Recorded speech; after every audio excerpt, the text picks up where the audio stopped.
donc Lionel Rosière de la chaîne CycloGP pour donc la chronique de fin de semaine, qui est également une nouvelle chronique que je désire donc monter, je pense 1 ou 2 fois par mois. La course une course, un pilote. Voilà. Une course, un pilote. Aujourd'hui consacrée à un pilote qui nous a quittés il y a 20 ans, Michele Alboreto. Michele Alboreto, donc, qui nous a quittés il y a 20 ans, était donc au moment de sa mort pilote chez Audi. Il venait de remporter donc une édition également marquée par la tristesse des 12 heures de Sebring, un mois avant, marquée donc par la mort de Bob Wollek, une autre légende du sport automobile. Et c'est en préparant Le Mans, donc ce 25 avril 2001, que Michele Alboreto est victime d'un très grave accident. Sa voiture explose sur le circuit de Ozzetring. Sa voiture explose de l'arrière gauche. Ensuite, part en tonneau, s'écrase contre le rail côté pilote, tuant le pilote sur le coup. C'est ainsi que s'achève la carrière de Michele Alboreto, débuté 25 ans avant en Formule Monza, dans une voiture fabriquée par lui-même, puis une ascension fulgurante vers la Formule 1. Conclue par une deuxième place et un titre en Formule 3 italienne en 79 puis en 80, un passage chez Minardi en Formule 2 en 80 en parallèle de la Formule 1. Voilà, donc j'y reviens. Il débute en 1981 en remplacement de Kevin Kogan, qui avait été recruté initialement par Ken Tyrrell, mais Kogan vient de rater sa qualification au Grand Prix des États-Unis Ouest et donc déçu décide d'abandonner la Formule 1. Donc Kogan abandonne la Formule 1 et bon, on va dire qu'il est aussi un petit peu, je pense, poussé dehors par Ken Tyrrell. Riccardo Zunino le remplace, mais là Zunino est viré par Tyrrell parce que pas du tout performant. C'est donc dans ce contexte qu'arrive Michele Alboreto au Grand Prix d'Imola 1981 pour le premier Grand Prix de Saint-Marin d'ailleurs. La saison 81 sera difficile malgré quelques petits coups d'éclat, mais sera surtout aussi marqué par des non-qualifications, contrairement à son coéquipier Eddie Cheever qui lui amène les points de l'équipe. Un faible total, 12 points sur une voiture qui est totalement dépassée, qui date de 2 saisons qui est dépassée, d'une saison et demie qui est dépassée. 1982 sera nettement mieux. Michele progresse, et à tel point qu'en fin de saison, on peut voir en lui un vainqueur de Grand Prix, ce qui devient le cas lors du Grand Prix sur l'improbable circuit du Caesars Palace, pour la dernière manche finale du championnat, qui voit Keke Rosberg triompher également en cette fin de saison pour un seul point. Ainsi, début 1983, si Tyrrell dispose d'un moteur atmosphérique, contrairement à maintenant à beaucoup d'équipes qui eux disposent soit de petits moteurs atmosphériques, de petits moteurs turbo comme le Hart, ou de gros moteurs turbo comme le BM ou comme l'Alpha. Eux se contentent d'un bon vieux DFY qui a ses désavantages et ses avantages. Son désavantage principal étant d'avoir un moteur peu puissant, mais ce qui peut se révéler un avantage sous la pluie ou lors des grands prix urbains. Notamment ce qui sera montré par un Keke Rosberg qui, malgré un moteur atmosphérique, va lutter quand même cette saison-là pour le titre. Notamment en remportant un Grand Prix mémorable à Monaco. C'est un peu plus tard donc qu'intervient cette course qui marque la carrière de Michele Alboreto, le Grand Prix de Détroit. Le Grand Prix de Détroit se déroule donc dans un contexte difficile pour la Formule 1 aux États-Unis, puisque la Formule 1 en 83 devait avoir 4 Grands Prix aux États-Unis, ce qui aurait dû être un record. Mais le Grand Prix de Las Vegas est annulé et passe en IndyCar, sera la finale de son IndyCar. Le Grand Prix de New York, lui également, est annulé et sera un Grand Prix qui sera organisé dès 84 en IndyCar et pour le circuit d'East Rutherford où devait avoir lieu la Formule 1. Ce sera un circuit qui sera utilisé par le Trans Am et la SAIA pendant plusieurs années. Voilà.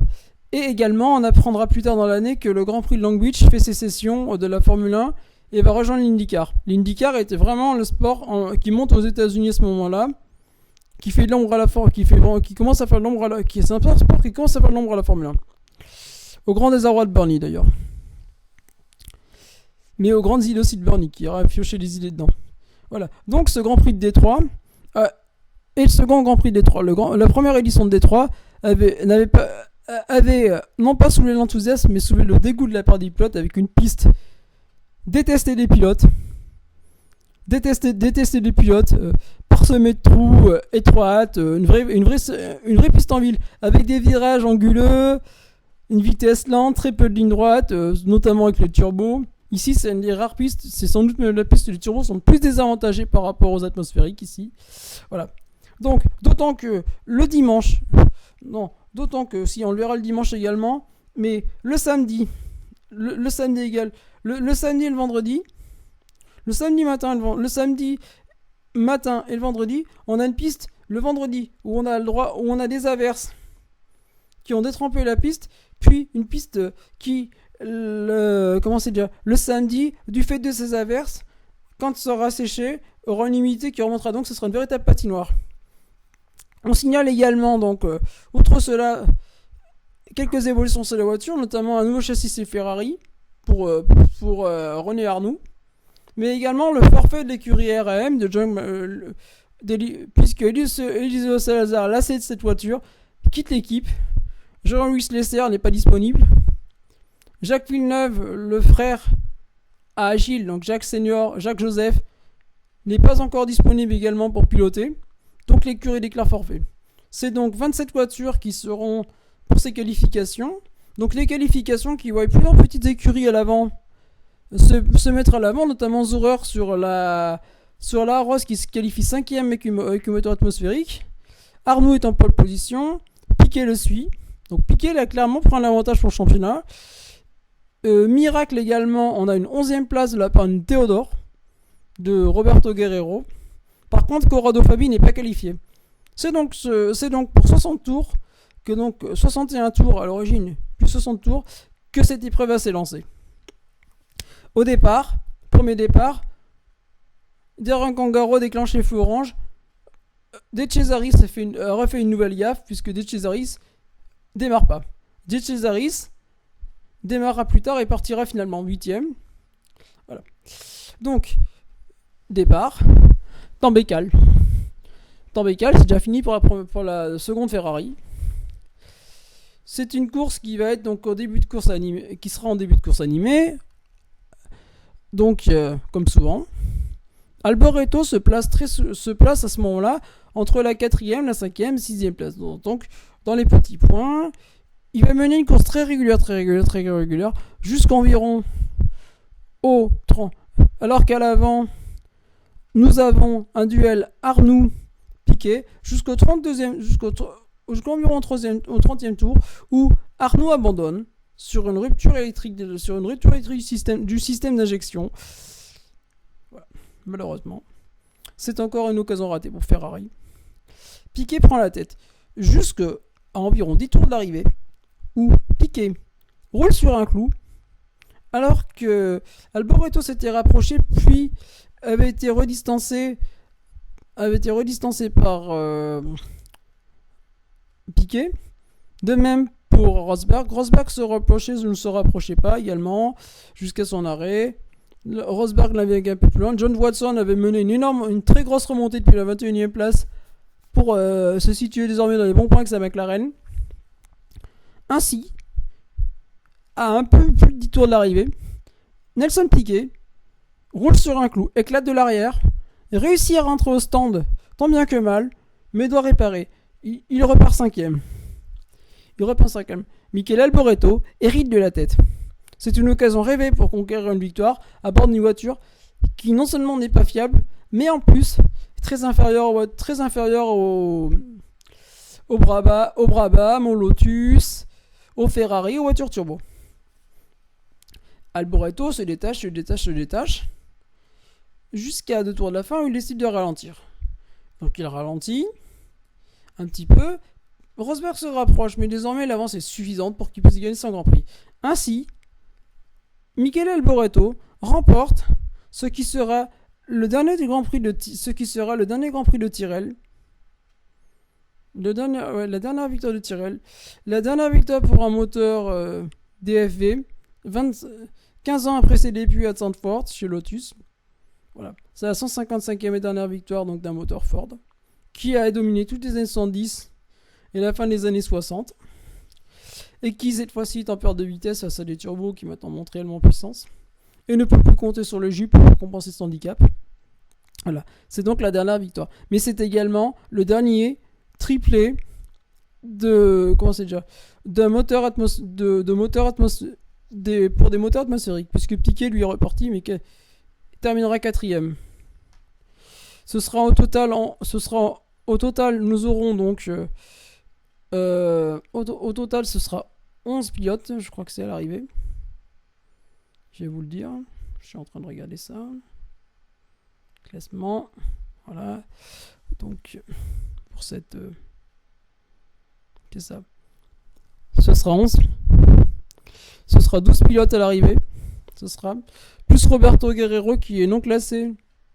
Suite à des problèmes électriques qui l'ont obligé à longuement s'arrêter au stand. Alain Prost ne marque pas de points. Donc se retrouve au championnat légèrement distancé par Nelson Piquet. C'est ça, légèrement. Du moins rattrapé par Nelson Piquet avant d'être légèrement distancé, ce qui aura également des conséquences. Et donc, on parlait de Patrick Tambay au début. Voilà. Sans le vouloir, Patrick Tambay a commis une bourde. Piccini, le célèbre team manager, appelle Enzo. Enzo entre dans une colère noire et il le retiendra.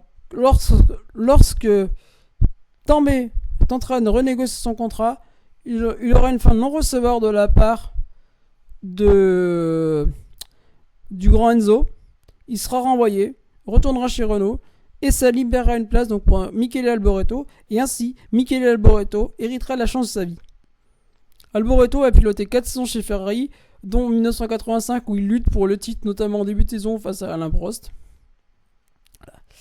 Avant, peu à peu, de retomber dans l'anonymat, notamment à cause de mauvais virage technologique pour Ferrari, qui, hormis notamment au Grand Prix d'Italie 1988, lors du Grand Prix juste après la mort d'Enzo, voilà, le procure plus aucun plaisir. C'est un pilote qui est lassé fin 1988, qui signe chez Tyrrell.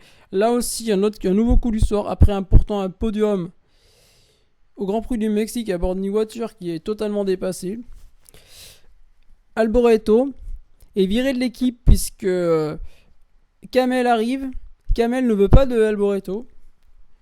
Donc non, pas Kamel, Marlboro ne veut pas d'Alboreto, qui est sponsorisé par Kamel. Non, je suis con.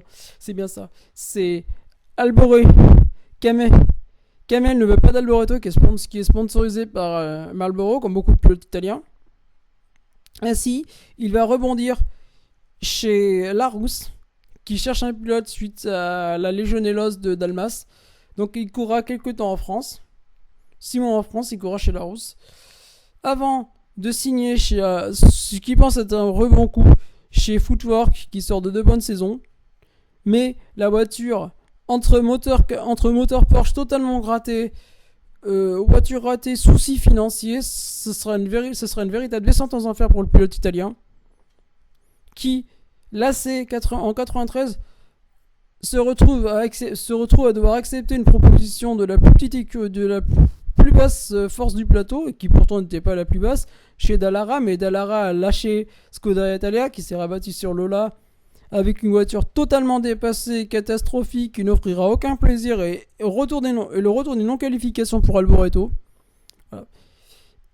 Avant de terminer sa carrière chez Minardi, par un ultime point à Monaco, qui suit une dernière gaffe de la part de ce pilote qui n'aura jamais eu de chance, qui aurait été toujours poursuivi par la poisse, puisque à Imola, lors du terrible Grand Prix d'Imola, il lâche un pneu, il lâche sa roue arrière dans les stands, qui blesse plusieurs ravitailleurs, et il terminera sa carrière sur un abandon au Grand Prix d'Australie, après une belle course d'ailleurs.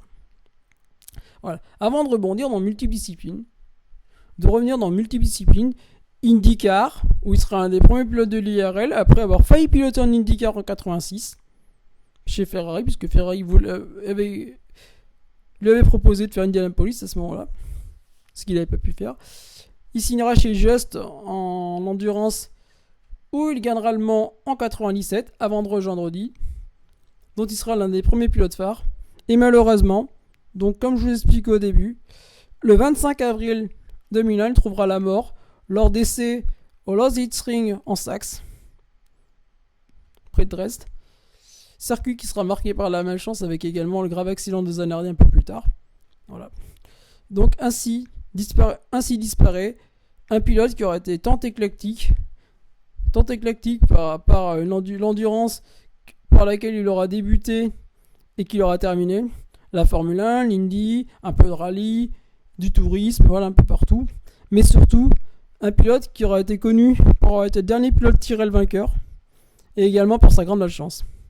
C'était donc Lionel Rosière de CycloGP pour la vidéo qui s'intitulait Chant du cygne pour les Atmos, Grand Prix des États-Unis Est 1983. Donc, après, je voulais vous faire une petite mise au point. Donc, en raison d'un problème technique, j'ai un vieil ordinateur là, qui vient de fêter aujourd'hui ses 12 ans. Donc, sur YouTube, j'ai un peu de mal à vous mettre les vidéos. Donc, je vous invite à aller sur Facebook où je mets mes vidéos sur la page CycloGP. N'hésitez pas à vous abonner d'ailleurs à la page CycloGP sur Facebook.